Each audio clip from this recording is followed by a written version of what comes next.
সকল বিশ্ববিদ্যালয়, school, college সবখানের শিক্ষার্থীরা আজকে ক্ষিপ্ত, কারণ এতগুলো শিক্ষার্থীদের বুকে গুলি চালানোর নজির বাংলাদেশের কোনো আন্দোলনে নাই। 266-র বেশি মানুষ মারা গিয়েছে, যেটা কিভাবে আমাদের শিক্ষার্থীদের উপরে গুলি চালানোর গুলি চালিয়ে তারপরে যাদের তরফ থেকে আমাদের শিক্ষার্থীদের বুকে গুলি চালানোর নির্দেশ দেওয়া হয়েছে, তারা এসে আমাদের যে শিক্ষার্থীদের যারা মারা গিয়েছে তাদের স্বজনদেরকে বুকে আগলিয়ে তারা হচ্ছে কান্নাকাটি করছেন, মায়া কান্না দেখাচ্ছেন, কুমিরের কান্না দেখাচ্ছেন। এবং আমরা আরো কি দেখেছি, আমরা আরো এটাও দেখেছি, ছাত্রলীগের যেসব সন্ত্রাসী বাহিনী, যেসব মেয়েরা আমাদের ছাত্রীদের উপরে হামলা করেছে, তাদেরকেও তিনি বুকে টেনে নিয়েছেন।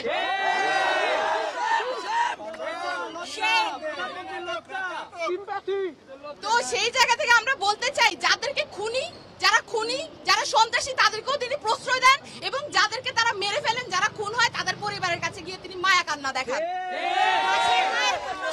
তাকে অবিলম্বে আমাদের শিক্ষার্থী সমাজের কাছে ক্ষমা চাইতে হবে, দোষ স্বীকার করে নিয়ে ক্ষমা চাইতে হবে।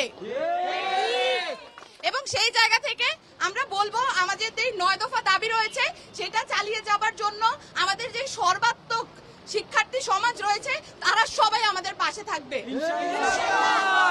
এবং লোক থেকে লোকান্তরে এই আন্দোলনের যেই মোটিভ সেটা ছড়িয়ে গেছে, এই যে আগুন আন্দোলনের, এই শিক্ষার্থীদের বুকে যে বারুদ জ্বলছে, যে আগুন রয়েছে, সেটা লোক থেকে লোকান্তরে বাংলাদেশের আজকে ছড়িয়ে গেছে।